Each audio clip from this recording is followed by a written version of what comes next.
getting a little delirious at this point. She's topless. Is that how Red Ravenhood looks to you? Hello, this is the Bookends. We do book reviews and we also have fun. We are reading Flock and Exodus, a duet basically by Kate Stewart. So what's this really about? Spoilers. I guess we start at the beginning. Main character's name is Cecilia. She was raised by her single mom. They kind of roughed it. They got child support from her dad, but it was like $20 a week. Her mom is kind of a free spirit, and so Cecilia grew up being like the responsible one of the two of them. And so that kind of sets her up for when she goes and spends her gap year at her dad's hometown / where his factory's at. And because she's always been responsible, this is like her year to let loose. She's letting loose. Yeah, Cecilia, first day on the job, just announces to her whole orientation group, by the way, my dad owns the company, because I guess she's trying to be really sassy. Another person, speaks up, totally likes the vibes. So she turns around and sees the hottest guy she's ever seen. It's Sean, who also happens to be her manager. And he invites her out to go hang out with him and all his buddies at their garage. Let's describe how he was described in the books, because when I read this, I was like, am I supposed to think this guy is hot? Spiky, blonde-tipped hair, and he's got like a lip ring. I went back and I was like, does this take place in modern time, or is this a 90s book? We just flash in a picture of Guy Fieri and then just flash out. She goes to this barbecue at this guy's house that she literally just met, and there's all these other guys there. She's warned about don't let the wolf sniff you out. There's this guy there that kind of seems like he's the boss. He's like, you can't be here. He knows who she is. He's like, aren't you like 19 years old? I can't be here. You can't be drinking. And his name is Dominic. He's kind of like dark and broody. Yeah, Dom is dark, brooding, and he has a Camaro, and he's all about family. Wait, what? Is that a Fast and Furious thing? She's still hanging out with Sean for a few weeks. He takes her to a waterfall. They do eventually start like a relationship. I think that's kind of where it starts. Waiting for her. Sexual relationship starts. For sure. Yeah, he's like waiting for her to make the move. But as soon as she makes the first move, then they're just inseparable. Probably because, if he makes the move, it's a conflict of interest. But if she makes the move, it's fine. That's exactly it. He brought her in intentionally, but he accidentally fell in love. They start their more physical relationship, and then I guess the rest of the first half of the book is just them having sex. With vague references to a secret that Sean and his buddies have. The love interest in the story keep her out of the loop for most of the story. And so, like, as the reader, you don't really know what's going on. Yeah, the chapters alternate between, do you have a secret? What's the secret? And then they just go at it. She kind of gets more of the secret, but not really. He lets her in like a little bit at a time. She goes with them as they are helping local businesses, and like they just randomly will go up to a business and give them like this big check. And then she goes to like these get-togethers, I guess, that are like parties, but I guess also kind of have gang-like feels as she spends more time with Sean. He lives with Dominic, and so that she spends more time with Dominic, and there's like this heat there, like a tension.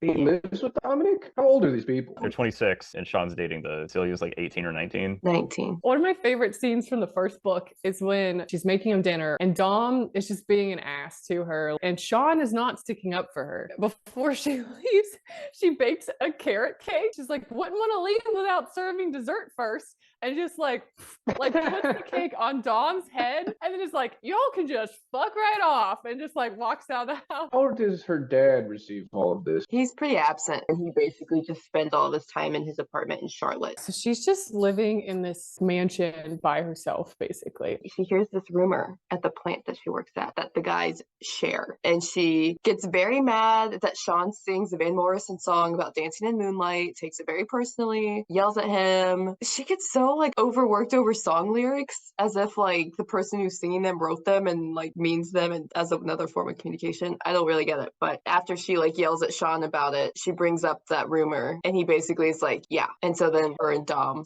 also start dating. Yes, it's getting to like a reverse harem type of story. So now she's dating both Sean and Dominic at the same time. And there is one especially spicy scene with all three of them. But other than that, only one. She's always like separate with them. So I guess it's like more accurate to call it like a throuple, because there's another character named Tyler who she's also so attracted to. Like she calls him beautiful like a million times, and he always calls her beautiful, and he seems really sweet. And I'm like, yeah, when's Tyler gonna get in on this? And then that doesn't happen. So I was kind of sad. He misses out. Yeah, well, he has his own side love story with like Dominic's aunt, who's like a hot mess and has cancer, and she dies.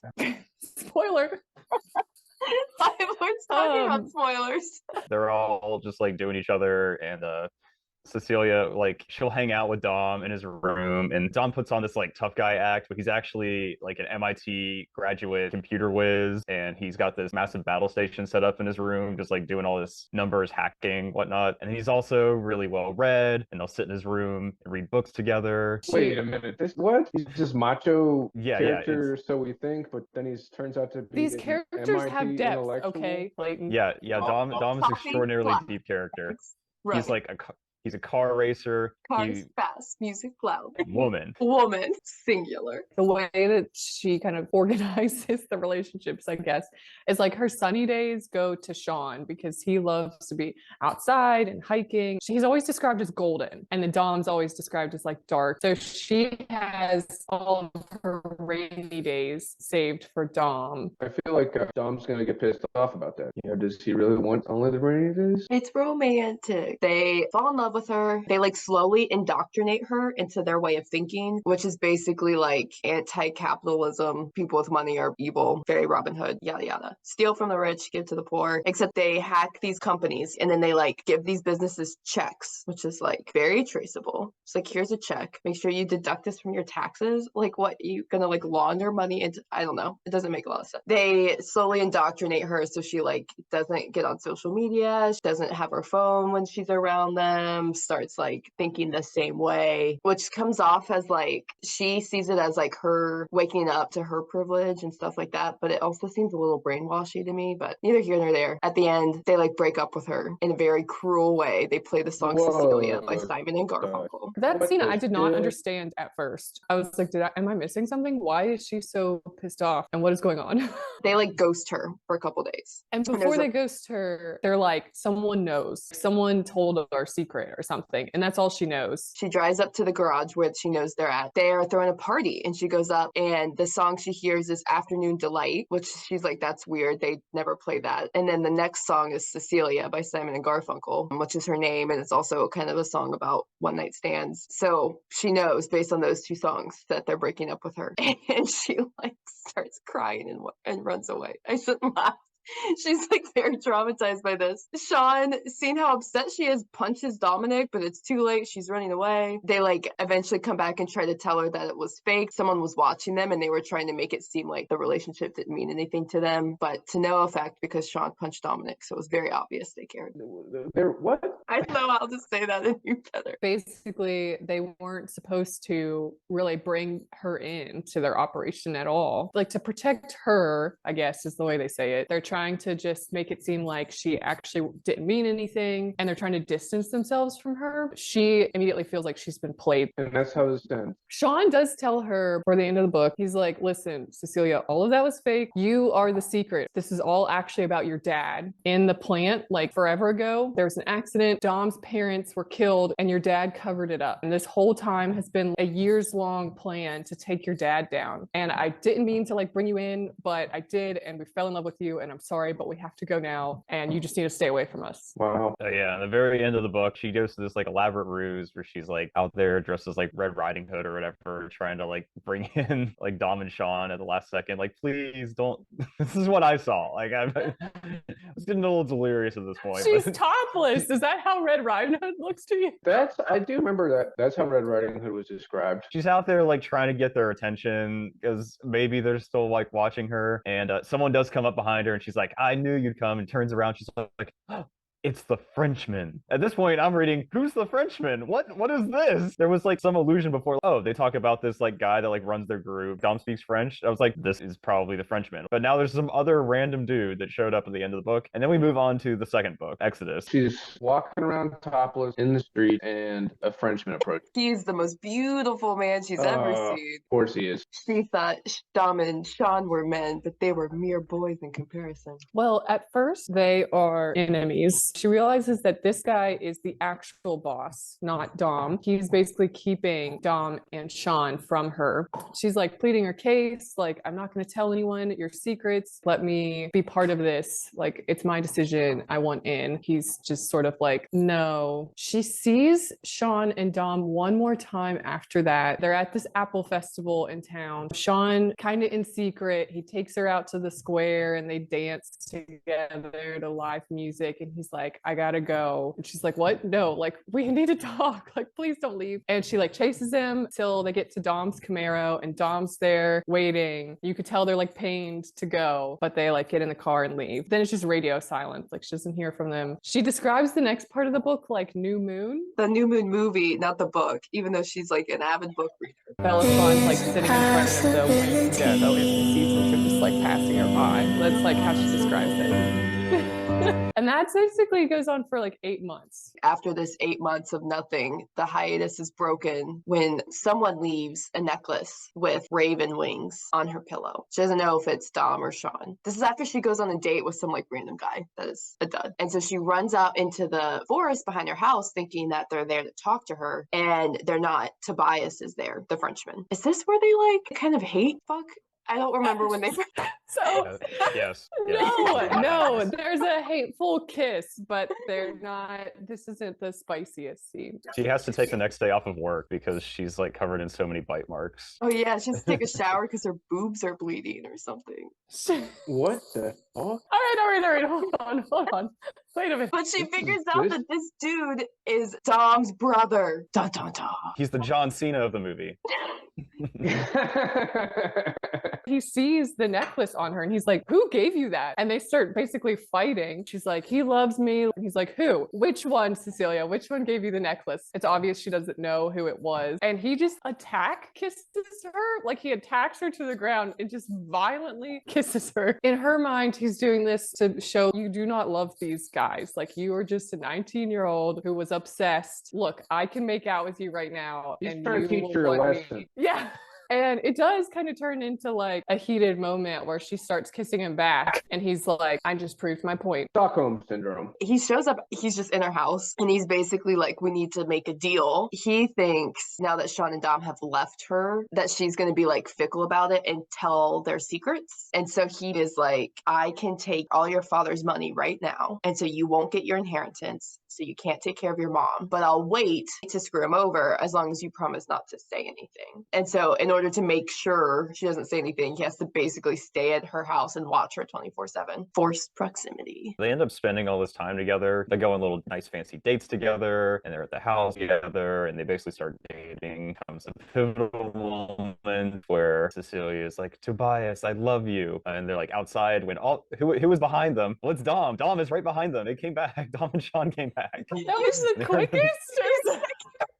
They do. They just like this date. is literally half the book that forward. Michael just skipped Fast over. forward. I was like, are we done yet? Sure, if you want to go fill in like some of the things in the middle there, fine. I'm just moving ahead to the next plot point. They play chess. He makes her dinner. They drink wine. They eventually like have hate sex. She did it to prove that her relationship with Sean and Dom was officially over. She's trying to like get them back. I don't understand. This guy's basically captured her. He's like, oof. It's so weird, man. I don't think she realizes that he sent them away. Like, she thinks that they've just left her. They haven't left her any notes. They haven't even tried to contact her. She doesn't know that Tobias is the one that is behind all of this. He's like the puppet master. And he sort of starts falling for her first. He's kind of like jealous that she was with both of them. Their relationship over the weeks build up instead of just enemies to friends, and then eventually the most meaningful love that she's had compared to Dom and Sean. How touching. As they confess their love to each other, at that moment is when Dom and Sean come back. Everyone's heartbroken. The only time I ever relate to Cecilia is in this next part. She decides she's gonna leave because it's like too much, and wakes up having been drugged and is tattooed raven's wings on her back. No one asked her. She just wakes up with this tattoo. She's like, what the fuck? Naturally. Drives to the garage, slashes all of their tires so none of them can come after her. Sets the garage on fire with a Molotov cocktail and then pieces. She's like, which one of you fuckers did this? Something like this has happened to you? Yes, because this happens, and then she basically cripples all of the Ravenhood. Horrible timing. This like rival gang comes and tries to kill her, and no one can get there to save her, and then Dom dies. Oh, shit. Dom shows up at her house and he has a gun on him with like a silencer, and she thinks he's coming to like kill her. And he's like, no, of course not. Like, I'm still in love with you. He also says he's never seen Tobias like so in love. He's kind of like saying, I still love you, but I understand. Then she realizes that someone else is in the house and it's this rival gang. And Dom, because he put his gun down because she was like afraid of the gun or whatever, he can't like get back to his gun. It's like her, Tobias, and Dom, and they're like facing against this gang. Dom realizes he's going to sacrifice himself for her and for Tobias. The last thing he says before he sacrifices himself is, we love rainy days, don't we, baby? Oh, God. Heartbreaking. It was so sad. He dies, and he also tells Tobias, like, take good care of her. He wants them to be together. He's sacrificed himself for them. Cecilia just like kind of breaks at this point. Tyler takes her out of the house, gets her in a car, and tells her to drive away and like literally never come back. That's kind of the end of the first part of the story. What the hell? Do you mean like there's still more? It's all been 6 years prior. That was all the flashback. So yeah, now she's 26. She did the whole college thing. She is CEO of her own company. That's a nonprofit. She's engaged, but she basically ends the engagement because she realizes that she's still in love with Tobias. And her dad died. And so she comes back to the town under the guise of selling her dad's company. But really, it's like she just needs to face the past because she's not going to be able to move on. Tobias is still around? Turns out he's the one who put in a proposal or a bid for her father's company. They sort of have to work together. He pretty much like doesn't want anything to do with her. And she's like, too bad. If you want the company, you're going to have to work like beside me every day. He's just being his normal secretive self. So they're squabbling. I'm sure they work it out, though. Not really. There's like another hate fuck, and then she leaves again. Well, one of the saddest moments is when that Alicia girl comes out of the car and like kisses Tobias in front of her. My heart. I don't know how Michael felt. I'm curious. Isn't this the part where she like goes to the restaurant after seeing him and Alicia, I think, and she like sets the restaurant on fire? She's like trying to get up and be like very secretive and spills the wine and then tries to wipe up the wine, but ends up grabbing the tablecloth instead. And she pulls the tablecloth and lights it on fire, and then her book lights on fire, and the whole place is on fire. To be fair, she was at the restaurant first, and then they came in on a date night, and she was like, shit, I need to sneak out of here. Cecilia ends up like causing like a lot of damage around the town over like the course of this situation. Like, I think one of the next things that happens is she ends up like getting drunk at a bar, and she's trying to buy some weed, and he ends up being really creepy. And then this is when like a whole bar fight starts, when Tobias suddenly shows back up in the bar, and the whole bar gets destroyed, and Tobias takes her home and takes care of her. After he got her arrested for speeding. I really don't like Tobias. I don't like this book. Colum, her fiance, comes back, tries to win her over while Tobias is there. Tobias is like, how's it feel to know that every time you fucked her, she was thinking of me? Which was This guy's a hilarious. fucking asshole. But she basically was like, Colum, it's not going to work. And then her lawyer, who's like her right-hand man, turns out he's also in love with her. And so they kind of have a falling out. And this is the same time that Alicia and all this is happening. But then after that run-in at the restaurant, Alicia leaves Tobias because she realizes he still has a flame for Cecilia. And so at the end of all this, they get together one last time. And then she's like, I love you and I know you love me, and you're being a coward. Yes, it's risky for me because, you know, I'm your weakness and people will go after me to get to you, but that's love. You need to suck it up. And during this, she kind of realizes that their relationship is a mirror of her parents' relationship. That's like why her dad was never in her life, was because he didn't want his business rivals to target her. She finds an old letter from her mom to him, and that's when she realizes that her mom accidentally set the fire that killed Tobias's parents. That's why her dad covered it up, was to protect her mom. So I think like Tobias gets some closure, but he's too much of a chicken. And so she leaves for the final time, and she goes and she tries to like start a new life in Virginia where she owns a diner. And she's there for 8 months. Guess who shows up? I don't want to know. Unannounced. I don't know. The story ends with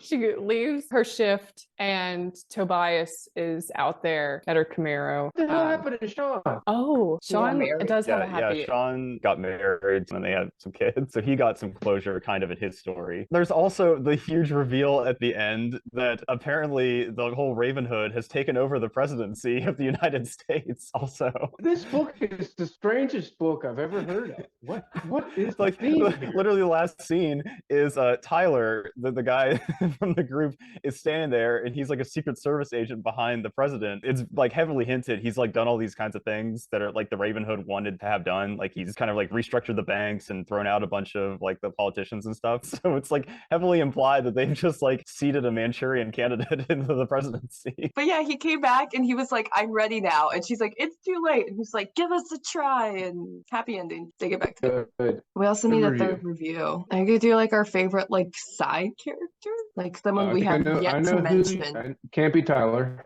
Selma, isn't she the one that working at the diner or whatever and taking some cash on the side? Oh yeah, the one that she saw was Sean, who was smiling, and then she like stole money from the restaurant. Yeah, to, yeah. like, That was sort of like your help first her like kind of handicap. clue that there's this like underground group of people. We kind of mentioned it, but Ryan was my favorite secondary character. He was her ex-boyfriend from college and a lawyer that worked for her company who was secretly in love with her the whole time. But it was only a secret to Cecilia. Everyone else knew. But he was really funny and he like had her back and he said some line about, don't worry, he fucked her secretary on her desk. And she's like, oh, that was my favorite secretary. She does have a best friend from back home named Christy. She kind of just like blindly has Cecilia's back as well, even though Cecilia never actually tells her what's going on until the very end. Oh, or maybe Cecilia's mom's new husband, Timothy. He's kind of funny. He doesn't really know what the hell is going on, but he's just like going along with it. That's definitely in the third book. I think we meet him in the second book. Another character I just remembered from the end of the second book, Sean's son, Dom, has clearly caught on to his dad as part of some sort of like secret society, and he wants to join. He's like, oh, come on, Dad, I want to be a part of this. And he's just being a little rapscallion. And then at the end, like in the epilogue, Sean takes little Dom out on a drive. It's like kind of giving him the same speech that he had given Cecilia. Sean is inducting little Dom into their secret society of people that actually just rule the world. Okay. It's like, next. Enough of this. So Clayton needs to still give his recap, right? All right, recap. Our main character is a late teenager, raised by a single mom. Dad was shady, wasn't around very much. Hendersonville to work and get his inheritance or something weird like that. She meets her hot manager, who looks like Guy Fieri. His name is Sean. And Sean is immediately creepy and invites her to a cookout at his house. And they go to this house, and this cookout, it's all dudes. And there's this other guy that's just kind of brooding, and he's kind of weird, and he makes her leave. He's like, you can't be here. This is a guy's thing.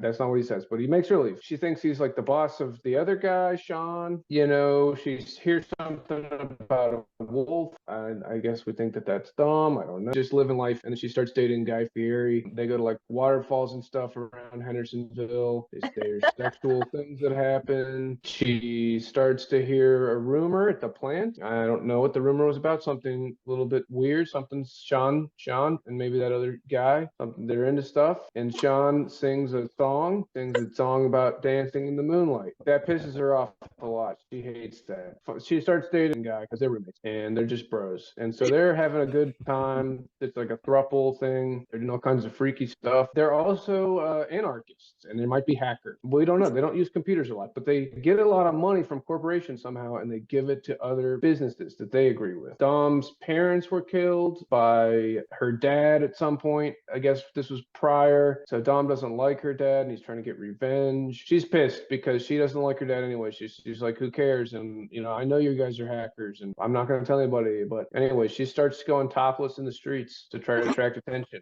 A Frenchman approaches her and he's weird. He just sort of tells him, you can't date these guys. But she likes it. Something weird happens. There's strange interaction. She does like him. She doesn't see her other boys for like 8 months. She's just just hanging out, going outside again, and she's going in the woods for some reason to look for him. And there's the fucking French guys back there again. Or no, this is when he makes out with her. Maybe there wasn't that time before. This is when he makes out with her for real. It was weird. Yes, he's like immediately tries to like blackmail or extort her. So they shortly start dating after this, and she likes him. She actually finds out that he is her true love, and this whole time they're going on a nice date, and then as they're professing their love to each other, there's her boys standing right behind them, Sean and Dom, and they're fucking heartbroken. She's like, I'm all confused, and she's all mixed up, and so she wants to leave, and she tries to leave, and then something happens to her, and she gets drugged and then tattooed, and she's pissed, so she burns down their garage. She's, I guess, at her house again, and then Dom comes over, and he's got a gun, and she thinks he's gonna kill her, but he's not. Tobias is there too. He's still sort of like her captor that lives with her, and also her boyfriend. There's a rival gang also inside the house at the same time. Dom says some